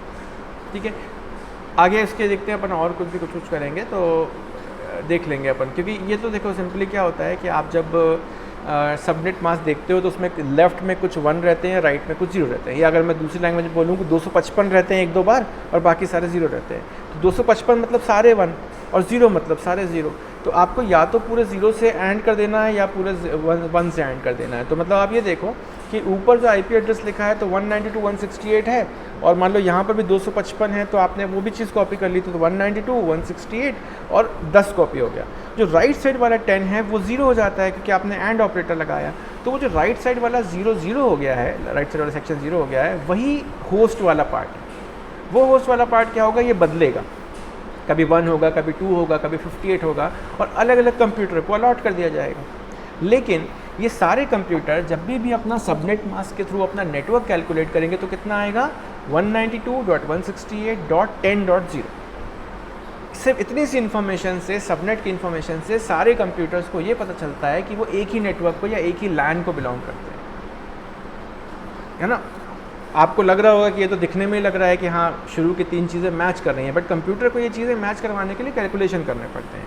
तो वो क्या कैलकुलेशन करता है, सबनेट मास्क से उसको एंड कर देता है। अब क्या होता है, सबनेट मास्क को लिखना जगह जगह पर, कंप्यूटर में भी हमको सबनेट मास्क कई बार लिखना पड़ता है, लिनक्स पे, विंडोज़ पे, मैक में। तो क्या होता है कि उसको लिखने में देर लगती है, बोलने में भी देर लगती है, 255, 255, 255, 0 या 2 बार 255 और 2 बार 0। तो उससे बेटर क्या तरीका बनाया गया, जब ये पता है कि लेफ़्ट से सारे 1 होंगे, बहुत सारे 1 होंगे, और राइट में थोड़े से 0 होंगे, so what we can do, we can count the number of 1s and write it. ठीक है, तो जैसे मैंने देखा कि 255.255.255.0, तो कितने 1 हो गए बताओ मुझे, 3 बार 255 लिखने में कितने 1 हो गए,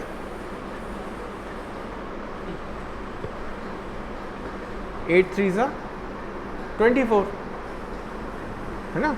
लेफ्ट से अगर आप देखो आईपी एड्रेस में तो ये कितनी बार 1 हो गया, 255 अगर 3 बार लिखा है that means we have 8 sets of 1, 3 sets of 8 1s।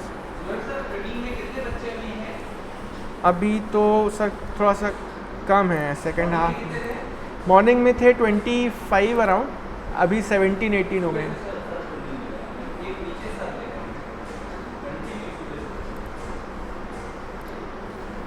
अरे 14 हो गए और कम हो गए। चलो ठीक है, ये तो अभी तक चला ही नहीं, 1 मिनट में इसको बंद करता हूँ। और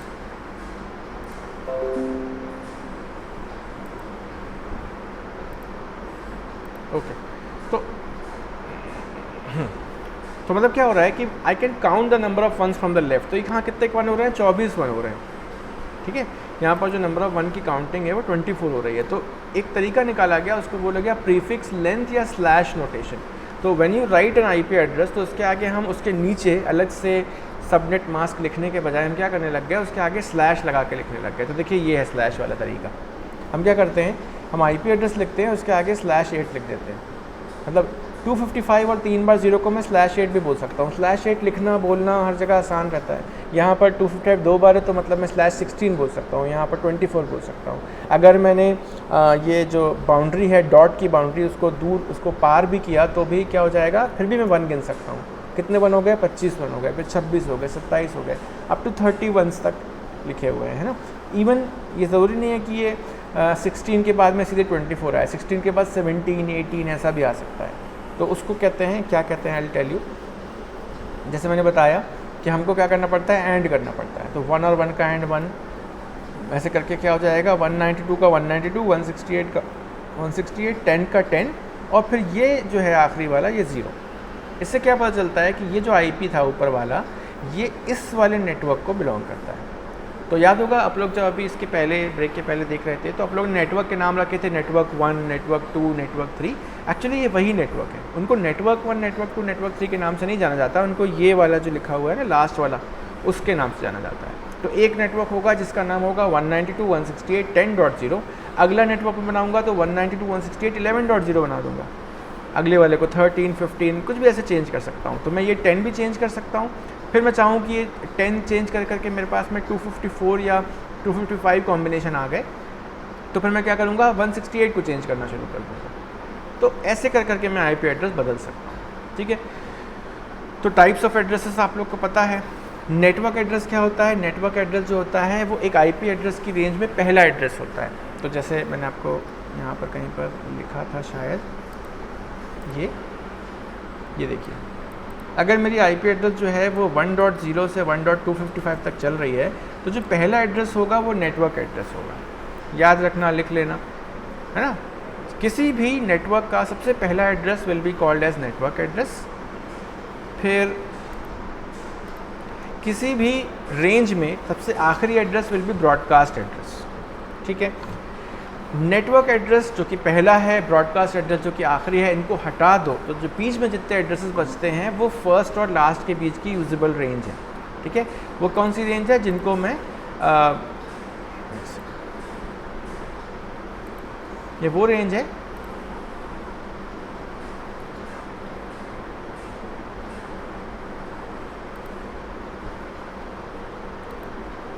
मेरे पास आ रही है आप लोग को ना। Yes sir. वॉइस लैग हो रही है, हाँ मुझे लग रहा है, क्योंकि क्या है, नेटवर्क भी लो है ना, स्लो है। देखो ये जब से ये खुल ही नहीं पाया हो गया। Yes sir. ठीक है, कोई दिक्कत नहीं है।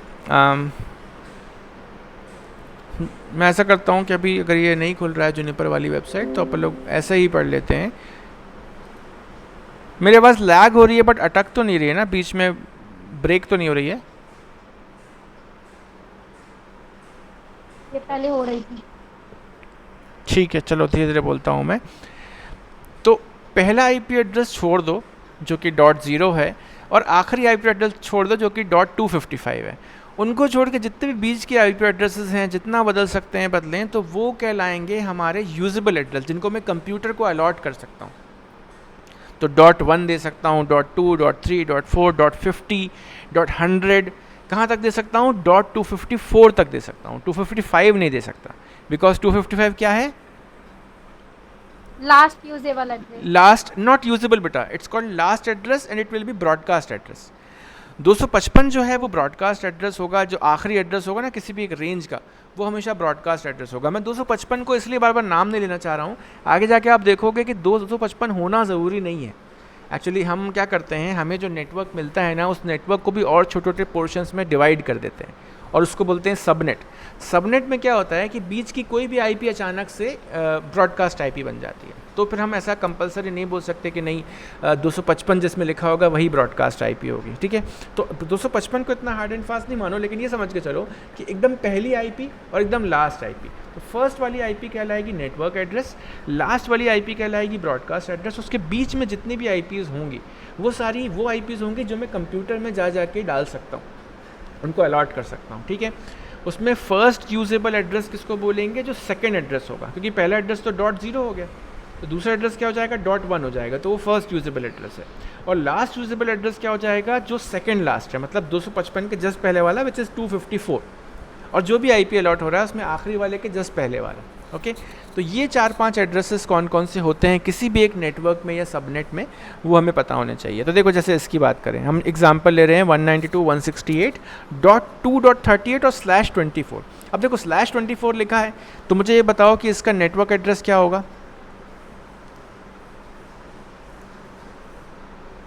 /24 मतलब लेफ्ट से 24 1 कहाँ तक कवर करेंगे, इस 2 तक। 3 बार हाँ 3 बार 255 और लास्ट में एक बार 0, मतलब वो हो जाएगा सबनेट मास्क, है ना। लेकिन अगर मैं बोलूँ तो जो नेटवर्क आईडी हो जाएगा उस सबनेट मास्क में एंड लगा देने की वजह से वो आएगा 192.168.2.0। तो इसका मतलब क्या हुआ, 192.168.2.0 हो गया नेटवर्क एड्रेस, ब्रॉडकास्ट एड्रेस हो जाएगा इसी का सबसे आखिरी कॉम्बिनेशन, है ना। 0 के बाद में सबसे आखिरी क्या हो जाएगा, 255, और जो बीच की चीज़ बची जो यहाँ से पहला मतलब 2.1 और इससे सबसे जस्ट पहला वाला 255 के जस्ट पहले वाला, तो ये पहला यूजेबल होस्ट है, ये लास्ट यूजेबल होस्ट है। मतलब मैं कंप्यूटर्स को 2.1 और 2.254 के अलावा कुछ और दे ही नहीं सकता, ठीक है। अब यहाँ पर क्या होता है, there are some special IPs provided to the computers, ठीक है। नेटवर्क को हम कुछ स्पेशल IPs प्रोवाइड करते हैं, क्योंकि क्या होता है जब ये पता चला था लास्ट जब 1980s या 1990s में कि IP एड्रेसेस जो वर्जन 4 हैं वो एग्जॉस्ट हो जाएंगे, ख़त्म हो जाएंगे, तो IANA जो है जो इंटरनेट में आपको जो IP एड्रेसेस अलॉट करते हैं, तो उन्होंने ये बोला कि हम पूरे वर्ल्ड को यूनिक IP नहीं देते हैं, क्योंकि क्या होता है जैसे फॉर एग्जांपल आपका जो कॉलेज है इसमें लेट्स से 500 कंप्यूटर हैं, तो 500 कंप्यूटर को जियो या एयरटेल 500 डिफरेंट IP नहीं देगा ना, उसके लिए कॉलेज को उतना पैसे खर्च करने पड़ेंगे। आपके घर की बात अलग है, आपके घर में क्या हो रहा है कि आपने जियो कनेक्शन लिया तो आपके घर में एक मॉडेम लगा है, उस मॉडेम से आप चाहे तो एक कंप्यूटर कनेक्ट करो, चाहे सब लोग मिलके उसमें मोबाइल सब कनेक्ट कर लो, राइट। तो आपको इंटरनेट यूज़ करने के लिए जो इंटरनेट सर्विस प्रोवाइडर है जैसे कि जियो एयरटेल, वो एक पब्लिक IP देता है। उसका क्या फ़ायदा होता है कि घर के हर एक मेंबर को एक एक पब्लिक IP नहीं चाहिए रहते हैं, और अगर मैं ऐसे पब्लिक IP हर किसी को बांटने लग जाऊंगा तो IP एड्रेसेस तो कब के ख़त्म हो चुके रहते। तो पब्लिक IPs ऐसे IP जो पूरे वर्ल्ड में यूनिक होते हैं, उनको रोकने का, उनको मतलब उनको ख़त्म होने से बचाने का पहला तरीका निकाला गया प्राइवेट IP। प्राइवेट IP में ये फ्रीडम रहती है कि मैं एक पब्लिक IP लूँ और अपने कॉलेज, ऑर्गेनाइजेशन या छोटे से नेटवर्क में उन IPs को अलॉट कर दूँ, ठीक है। प्राइवेट IP जो होंगे उनकी पहचान, उनका स्कोप जो होगा वो हमारे लोकल लैन में होगा, लैन के बाहर नहीं होगा। तो प्राइवेट IP की एक रेंज बना दी गई अलग अलग। तो फॉर एग्जांपल जो एक प्राइवेट IP की रेंज है वो है, यहाँ देखो टेबल पे लिखी है, ये टेबल्स जो है ना, ये जो नंबर्स हैं ये बिल्कुल याद हो जाने चाहिए आपको। तो 10.0.0.0/8 ये हो जाता है पहला प्राइवेट IP की रेंज। तो ये कहाँ से कहाँ तक चलेगी, क्योंकि देखो /8 लिखा है ना, तो आप रेंज खुद ही निकाल सकते हो। तो मेरा कहना है टेबल का राइट से क्या बेटा 0 to 255। हाँ वही मेरा कहना है, जो राइट साइड है ना इसको याद नहीं भी करो चलेगा, ये लेफ्ट साइड याद कर लोगे तो आपको तो अब पता ही चल गया है कि आप कैसे रेंज निकालोगे, आगे और भी पता चल जाएगा, ठीक है। तो मतलब 10.0.0.8 मतलब कि लेफ़्ट से सिर्फ जो 8 बिट्स हैं वो 1 होंगे, बाकी सारे आप जितना वैरायटी चेंज कर सको कर सकते हो। तो 000 से लेकर 255 तक। मुझे ये बताओ, ये जो पहला वाला रो है इसमें कितने कंप्यूटर्स को मैं अलग अलग एड्रेस दे सकता हूँ, कितने? 255। सिर्फ 255? नहीं बेटा, और ज़्यादा। देखो 255 तो तब होंगे जब मैं सिर्फ एक सेक्शन चेंज करूँगा। उस सेक्शन को चेंज किया मैंने, और जो सेकंड लास्ट बिट थी उसको मैंने मान लो 0 छोड़ दिया। तो मैं आपको बता रहा हूँ कैसे होगा ये। तो मान लो मेरे पास में एक है 10.0.0.0, ठीक है। अब मुझे अगला IP देना है, जैसे ये तो क्या हो गया, ये नेटवर्क हो गया, इसको तो मैं दे ही नहीं सकता, है ना। तो ये तो नेटवर्क का ID है, IP है, ठीक है। अब जब मैं पहले 765 ऐड करके बता रहे हो ना बेटा, ऐड नहीं, मल्टीप्लाई होंगे। देखो ये पहला एड्रेस हो गया, ठीक है। 10.0.0.2 दूसरा एड्रेस हो गया, ऐसे ही करते करते 3 4 5, ठीक है। ऐसे किया, मान लो मेरे पास इसके बाद क्या हो जाएगा 10.0.0.254, सॉरी 254। 255 तो मैं दे नहीं सकता क्योंकि वो ब्रॉडकास्ट एड्रेस है। अब अगला क्या करूँगा, मैं करूँगा 10.0.0. एक्चुअली मैं यहाँ पर 255 दे सकता हूँ, दे सकता हूँ मैं, क्योंकि 255 आखिरी एड्रेस नहीं है। इस रेंज में जो आखिरी एड्रेस है वो ये है, सारे 255 होंगे ना वो आखिरी एड्रेस होगा, एक का 255 हो जाना आखिरी एड्रेस नहीं है। ओके, तो अब मैं क्या करूँगा, इसके बाद जो मैं अगली रेंज बनाऊँगा उसमें मैं सिर्फ इसको 0 के बजाय 1 कर दूँगा और फिर इसको वापस 0 कर दूँगा। अब मैं लिखूँगा 10.0.1.1, ठीक है, और ऐसे करते करते ये एड्रेस आगे बढ़ेगा। और मतलब मेरे पास क्या है, मेरे पास में 3 सेक्शन है ना, तो 256 इंटू 256 इंटू 254, एक्चुअली 254 नहीं, यहाँ 255, यहाँ 255, इसको मल्टीप्लाई कर दो, जो नंबर ऑफ़ एड्रेसेस आएंगे वो आपको यहाँ से मिल जाएंगे। पहले वाले केस में आप लोग के कॉलेज ने यही किया है कि आप लोग के कॉलेज में देखो क्या हो रहा है कि आईऑन सेंटर है, वहाँ पर 1300 कंप्यूटर्स हैं। ओल्ड बिल्डिंग में भी ढेर सारे अब कंप्यूटर्स हो गए हैं, करीब 500-700 कंप्यूटर्स हो गए हैं, फिर न्यू बिल्डिंग में हो गए हैं। तो मतलब क्या है कि कॉलेज ने शुरू से ये जो भी सोचा हो यहाँ पर थोड़ा सा सुस्ती वाला मामला, कि बाद में जाके हमको आईपी एड्रेस की ये जो रेंज है ये चेंज ना करनी पड़े, तो उन लोग ने ऐसा प्राइवेट रेंज चूज़ कर ली जिसमें बहुत सारे कंप्यूटर हो सकते हैं, है ना, 1 मिलियन कंप्यूटर हो सकते हैं इसमें। 255 को कम से कम आप 3 बार मल्टीप्लाई करो या 255⁻³ करो, अच्छा बड़ा नंबर आएगा, ठीक है। उतने कंप्यूटर तो कभी फ्यूचर में भी इस कॉलेज में नहीं होंगे, but still they have use this class, क्योंकि इन क्लासेस को यूज़ करना ना, इन रेंजेस को यूज़ करने में कोई रिस्ट्रिक्शन नहीं है, कोई ऐसा नहीं बोलता कि नहीं इसको नहीं यूज़ करना, उसको नहीं यूज़ करना, ये किसी भी कॉलेज की ऑर्गेनाइजेशन की मर्ज़ी है, ठीक है। फिर अगर ऐसा लगता है, जो कि कायदे से होना चाहिए, कि एक बड़ी ऑर्गेनाइजेशन जैसे ग्लोबल को क्या करना चाहिए था, ग्लोबल को जो सेकंड वाली रेंज है उसको यूज़ करना चाहिए था। सेकंड वाली रेंज क्या है, ये चलती है 172.16.0.0 से लेकर 172.31.0.0 तक। तो देखो 16 से 31 कितने नंबर्स हो गए, 16, 17, 18, 19, 20, 21, 22, 23, 24, है ना, जितनी जो 16 से लेकर 31 तक की रेंज है। आप 16 को 17 बनाओ फिर पूरा चेंज करो, 17 को 18 बनाओ फिर पूरा चेंज करो। तो मतलब अगर यहाँ पर मैं 2⁻24 कर पा रहा हूँ, तो यहाँ पर मैं कर पाऊँगा 2⁻, कितना, मेरे को 32 - 12 करना है ना, तो 32 - 12 कितना, 20 हो गया। तो यहाँ पर अगर मैं लिखूँ ना, सॉरी, पहले वाले में लिखूँगा 2⁻24, इस वाले में लिखूँगा 2⁻20, इतने एड्रेसेस बन सकते हैं सेकंड वाली रेंज में। और जो लास्ट वाली रेंज है इसमें जो है 16 लिखा हुआ है, तो इसमें बन सकते हैं 65,535, जो कि कितना होता है 255 × 255। तो ये सारे आईपी एड्रेस की रेंज है। और जो एंड्रॉयड फ़ोन्स होते हैं ये भी जब आपको आईपी एड्रेस प्रोवाइड करते हैं तो इसी रेंज में से करते हैं, 192.168 वाली रेंज से करते हैं, ठीक है। तो आईपी एड्रेस में खूब फ्रीडम है, आप आईपी एड्रेस की प्राइवेट रेंज तो कितना भी यूज़ कर सकते हो, और प्राइवेट की ये रेंज आपको याद होनी चाहिए, ओके, रटी होनी चाहिए, कोशिश करके देखिए, क्योंकि कभी इस टाइप के इंटरव्यू में नेटवर्किंग अगर आपको आती है तो प्राइवेट एड्रेस की रेंज क्या है आप ऐसा नहीं बोल सकते कि अरे मुझे याद नहीं है। छोटी सी टेक्निक यूज़ करके कुछ भी एक दिमाग में ट्रिक बना के इसको याद करो, ओके। अब क्या होता है, जैसे मैंने आपको बताया था ना कि कॉलेज में प्राइवेट आईपीज़ हैं, सारे कंप्यूटर में प्राइवेट आईपीज़ हैं, पब्लिक आईपी कहीं पर भी नहीं है। प्राइवेट आईपी मतलब ये रेंज, इस रेंज के अलावा, इस रेंज के बाहर, इस रेंज के अंदर, जैसे मैंने बोला 3.5.10.11, 3.5.10.11 एक वैलिड आईपी है, लेकिन वो प्राइवेट आईपी नहीं है, ओके।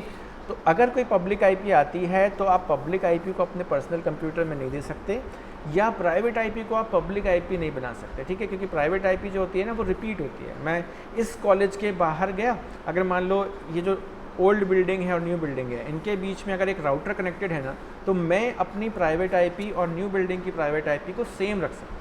मतलब यहाँ भी एक कंप्यूटर हो सकता है जो 192.168 और समथिंग हो, और वही सेम चीज़ वहाँ पर भी हो सकती है। तो मुझे ये देखना है कि मैं लैन, 2 डिफरेंट लैन से अगर कनेक्टेड हो तो मैं आईपी एड्रेस रिपीट भी कर सकता हूँ, ठीक है। तो वो चीज़ है। तो मेरा ये कहना है कि प्राइवेट आईपी की रेंज होती है, प्राइवेट आईपी को हम पब्लिक में यूज़ नहीं कर सकते, और प्राइवेट आईपी को बनाने का रीज़न ये था कि वो रीयूज़ हो पाएँ। नेटवर्क एड्रेस ट्रांसलेशन क्या होता है, आप इमेजिन करो कि जैसे मान लो एक सोसाइटी है, ओके, एक सोसाइटी है, वहाँ पर बड़ी सी बिल्डिंग या अपार्टमेंट है और उसका गेट है, उसके गेट में थोड़ा स्ट्रिक्टनेस है कि जब भी कोई पोस्टमैन या कोई अमेज़ॉन या फ्लिपकार्ट वाला आता है तो जो गेट कीपर है ना वो उसको ऊपर बिल्डिंग में चढ़ने नहीं देता, वो बोलता है ये मुझे दो और मैं दे के आऊँगा, ठीक है। तो क्या होगा, एक तरीके से जो पोस्टमैन है ना वो फाइनल डेस्टिनेशन तक नहीं पहुँच पाया, है ना, और पोस्टमैन के लिए जो बीच का एक कन्वर्जन वाला काम है वो गार्ड कर रहा है ना, मेरा जो अपार्टमेंट का गेट कीपर है वो कर रहा है। वो क्या कर रहा है कि एक तरीके से आपसे एक ले रहा है, कोई मतलब पोस्टमैन से कुछ ले रहा है और वो फिर वो जाके बिल्डिंग में आपको देता है। तो यहाँ पर क्या हो रहा है, इसको अगर मैं यहाँ के एग्जांपल से बताऊँ तो यहाँ प्राइवेट आईपीज़ है। मेरा कंप्यूटर है, मैं आपसे बात कर रहा हूँ इस कंप्यूटर पे meet.google.com खोल के। अब जो मेरा ये जो वीडियो के जो पैकेट्स हैं, ये जब इस कॉलेज से, इस लैन से बाहर निकलेंगे तो कहाँ पहुँचेंगे? राउटर के पास पहुँचेंगे। राउटर जो है ना, जो भी, या कह सकते हो राउटर जो कि जियो ने प्रोवाइड किया या जो एयरटेल ने प्रोवाइड किया, तो वो क्या करता है कि वो एक पब्लिक आईपी होल्ड करता है। जियो मुझे एक पब्लिक, जैसे इस कॉलेज की पब्लिक आईपी क्या होगी, कैसे पता करूँगा मैं? व्हाट इज़ माई आईपी एक वेबसाइट है, या गूगल भी इस सर्विस को प्रोवाइड करता है। ये देखिए कॉलेज को जो आईपी मिली हुई है वो मिली है 103.253.148.50। ये अगर जियो कनेक्शन है तो जियो की आईपी है, एयरटेल कनेक्शन है तो एयरटेल की आईपी है। तो जो एयरटेल जियो वाले हैं ना, ये ख़रीदते हैं IP telecom regulatory authority of India से। तो इनको बोला कि हाँ हमें एक पब्लिक आईपी चाहिए, तो एक पब्लिक आईपी इन्होंने क्या किया कि ग्लोबल कॉलेज को अलॉट कर दिया। अब ये जो आईपी है ना, मैं इस पूरे कॉलेज के किसी भी कंप्यूटर में देखूंगा what is my IP Google search करके, तो सब में यही आईपी मिलेगी। इसका रीज़न क्या है कि पूरे कॉलेज को बस एक आईपी प्रोवाइडेड है। अब कॉलेज ने क्या किया, कॉलेज को पता है कि मैं एक कंप्यूटर तो यूज़ करूँगा नहीं, मैं 1000 कंप्यूटर यूज़ करूँगा, तो उन्होंने क्या किया, 1000 कंप्यूटर को 1000 प्राइवेट आईपी दे दिया। तो अब जब भी पैकेट बाहर से आता है, कोई डेटा बाहर से आता है या अंदर से बाहर जाता है, तो एक डिवाइस होता है जो इंटरनेट सर्विस प्रोवाइडर के पास होता है, उसको कहते हैं नेटवर्क एड्रेस ट्रांसलेटर, NAT। इसका सिर्फ काम होता है पब्लिक को प्राइवेट में कन्वर्ट करना, प्राइवेट को पब्लिक में कन्वर्ट करना। और बताओ ज़रूरत है ना पब्लिक को प्राइवेट में कन्वर्ट करने की? Tell me if it is not required. ज़रूरत है कि नहीं है? सर फिर से बता दीजिए, क्वेश्चन क्या है? क्वेश्चन ये है, मैं ये पूछ रहा हूँ कि प्राइवेट आईपी सारे कंप्यूटर्स को डिस्ट्रीब्यूटेड है, ठीक है। बाहर से इंटरनेट का कुछ मैं एक्सेस करता हूँ इन कंप्यूटर से, तो बाहर की दुनिया को क्या है, सिर्फ पब्लिक आईपी पता है। समझ रहे हो आप? जो मेरा कॉलेज का गेटवे है या जो जियो का या एयरटेल का राउटर कॉलेज में लगा हुआ है, जिससे पूरा कॉलेज इंटरनेट यूज़ कर रहा है, उसको मिली होगी पब्लिक आईपी, ठीक है। तो जब कोई पैकेट आता है तो वो तो पहले उस राउटर के पास आता है, और उसके पास जो डेस्टिनेशन एड्रेस होगा उस पब्लिक आईपी वाला होगा। समझ रहे हो? उसके पास जो डेस्टिनेशन एड्रेस होगा वो पब्लिक आईपी लिखी होगी। तो मतलब ये ज़रूरी है ना कि अब जब एक बार राउटर ने मेरे नेटवर्क में यहाँ पर कॉलेज के अंदर उस पैकेट को डाल दिया, तो वो पब्लिक आईपी के नाम से नहीं डाल सकता। उसको ये ढूंढना पड़ेगा ना कि इतने सारे 500-600 कंप्यूटर में से किस कंप्यूटर ने वो डेटा मांगा था। ये बात समझ में आई? तो क्वेश्चन ये है कि नेटवर्क एड्रेस ट्रांसलेशन की ज़रूरत क्यों है? क्योंकि जब पैकेट गेटवे को, राउटर को पार करके कॉलेज के नेटवर्क में आता है, तो कॉलेज में 1000, 500, 1200, 1300 कंप्यूटर्स हैं। उनमें से किस कंप्यूटर से रिक्वेस्ट गई थी सर्वर की तरफ? तो नेट क्या करता है, नेटवर्क एड्रेस ट्रांसलेशन, यहाँ से निकलने वाले चीज़ों में प्राइवेट को पब्लिक में कन्वर्ट करता है, प्राइवेट आईपी को पब्लिक आईपी में कन्वर्ट करता है। फॉर एग्जांपल मान लीजिए मैंने यहाँ से एक पैकेट भेजा, इस कंप्यूटर से एक पैकेट गया, तो उसमें जो सोर्स आईपी होगा वो मेरा आईपी होगा। मान लीजिए 10.0.0.34। ये जो 10.0.0.34 है ये प्राइवेट आईपी है। ये आईपी पहुंचेगा मेरे राउटर के पास। राउटर इसी को बाहर नहीं भेज देगा। राउटर क्या करेगा, ये जो व्हाट इज़ माई आईपी वाला आईपी है ना, ये वाला मेरे आईपी को रिप्लेस कर देगा इस आईपी से, क्योंकि बाहर की दुनिया को नहीं पता ना कि मैं 10.10.10.0.34 हूँ, वो तो मेरा प्राइवेट आईपी है। तो नेटवर्क एड्रेस ट्रांसलेटर की या इसके जैसे सॉफ्टवेयर हार्डवेयर की ज़रूरत इसलिए पड़ती है कि जब एक बड़ा ऑर्गेनाइजेशन इंटरनेट यूज़ करता है तो उसके पास में ढेर कंप्यूटर्स होते हैं, और उनमें से किसी भी एक कंप्यूटर से रिक्वेस्ट जाती है होम गेटवे पे, और वो गेटवे के पास एक सिंगल आईपी है। तो बाहर की दुनिया की तरफ से आप अगर यहाँ ग्लोबल को देखते हैं तो एक आईपी है, और उसी आईपी की मदद से आप इंटरनेट यूज़ कर रहा है ये कॉलेज पूरा। लेकिन जब वो उस राउटर से जब अंदर के नेटवर्क में आता है तो उस आईपी को बदलना पड़ेगा, क्योंकि मुझे इस कंप्यूटर तक चीज़ें पहुंचानी है। Tell me if you understood this.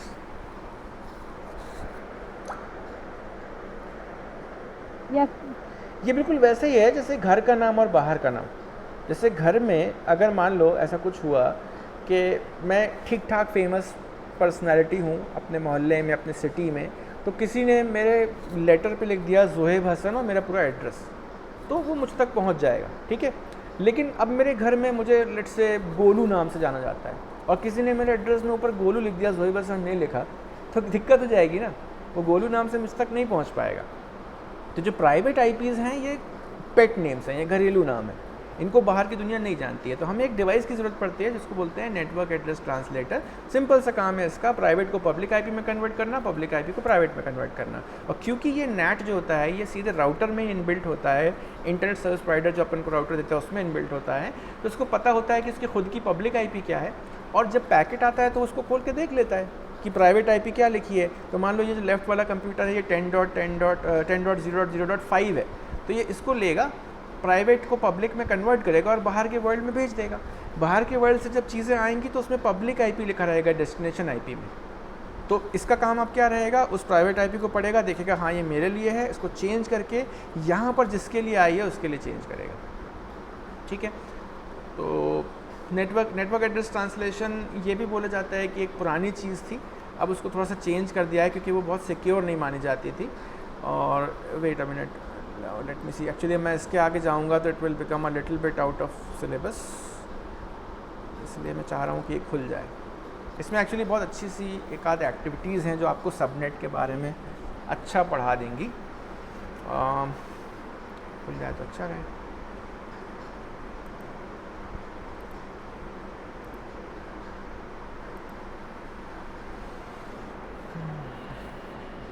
इसके जो ये जो चैप्टर में पढ़ा रहा हूँ ये थोड़ा बड़ा है, 56 स्लाइड्स का है, 56 सेक्शंस में बटा है, लेकिन उसमें 56 में से कम 8 एक्टिविटीज़ हैं जो बहुत अच्छी हैं। उन एक्टिविटीज़ को कर लोगे आप तो आपका ये जो आईपी एड्रेस का कोई भी अगर डाउट कॉन्सेप्ट है ना एकदम क्लियर हो जाएगा। तो that's why I want this to be open, खुल नहीं रहा है।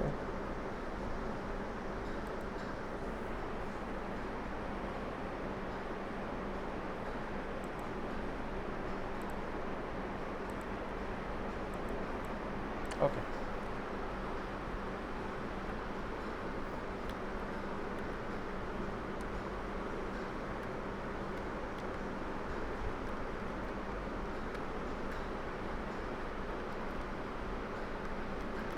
मुझे बताओ ये प्राइवेट आईपी है कि पब्लिक आईपी है?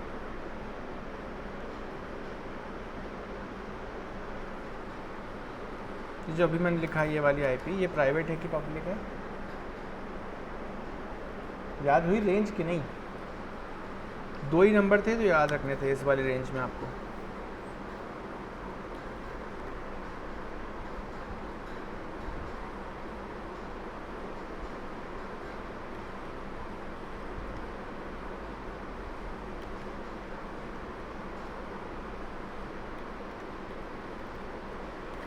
ये है ना रेंज। अब बताओ प्राइवेट है कि पब्लिक है?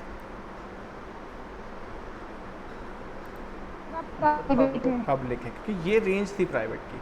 बस यहीं पर कन्फ्यूजन होता है बेटा, तो ध्यान रखना ये पब्लिक आईपी है क्योंकि ये रेंज में थोड़ी सी भटक गई है ना। क्या होता है हम 172 याद कर लेते हैं, 172 दिमाग में रट लेते हैं, बट ये 16 से 31 की जो डिटेल है ना वो भूल जाते हैं। तो याद रखना कि कभी आपने किसी कंप्यूटर में आपको लगा कि ऐसा कुछ मौका आया कि बोला कि चलो आईपी एड्रेस सेट करो सारे में, तो आप धोखे से ऐसा मत कर दीजिएगा कि 172 और 32 कर दें। 32 वैलिड आईपी है लेकिन वो प्राइवेट आईपी नहीं है, ठीक है।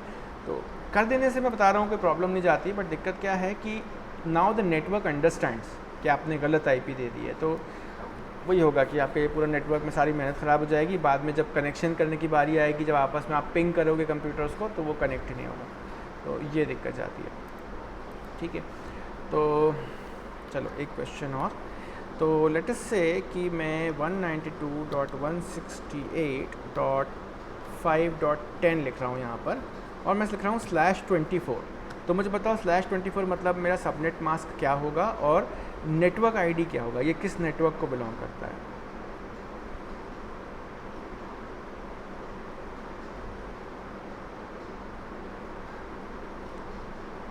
बताओ, या इसका बाइनरी बता दो। 1 1 2 3 4 5 6 0 डॉट 168 में 10101 1 2 3 4 5 6 7 8, ठीक है। ये मुझे दोनों याद है, 192 168 तो मुझे रटे हुए हैं। फिर 0000 0101 है ना, ये 5 हो गया। और 1 0 1 0 1 0 सॉरी 1 2 3 4 0 फिर 1 0 1 0। ओके, तो ये हो गया मेरा आईपी एड्रेस बाइनरी फॉर्मेट में। अब मुझे बताओ सबनेट मास्क क्या होगा।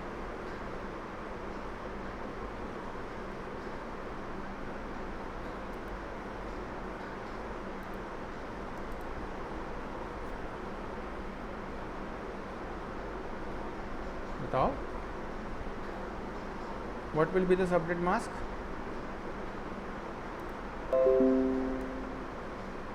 आप लोग को मेरी आवाज़ आ रही है? Yes sir. ओके, तो 24 मतलब बेटा लेफ्ट से 24 वंस, 1 2 3 4 5 6 7 8 डॉट 9 10 11 12 13 14 15 16 डॉट 17 18 19 20 21 22 23 24 डॉट और फिर सारे ज़ीरो। इसका मतलब क्या हुआ? 255.255.255.0। तो /24 लिख दूं, मैं चाहे ये लिख दूं, एक ही बात है। इसी को कहते हैं स्लैश नोटेशन और इसको कहते हैं नॉर्मल सबनेट मास्क लिखने का तरीका, है ना, नेटवर्क मास्क। ठीक है, अब अगर मैं लिखता हूँ 172.18.10.5/16। अब बताओ सबनेट मास्क क्या होगा? डायरेक्टली बिना बाइनरी के बताओ क्या होगा? 255.255.00। हाँ, और सॉरी 2 ही बार आएगा, .0.0। सही अंजलि ने लिख के बताया ना। तो ठीक है, ऐसे करना है। अब एक प्रॉब्लम ये आती है कि देखो क्या होता है, इसको बोलते हैं class full notation. Let me see, अगर ये स्लाइड में आता है तो थोड़ा सा मेरा काम हल्का हो जाएगा। हाँ, यहाँ मैं आपको बताता हूँ, थोड़ा सा ये उस सीक्वेंस से डिफरेंट है जो सीक्वेंस हम यूज़ कर रहे हैं इसमें जूनिपर में।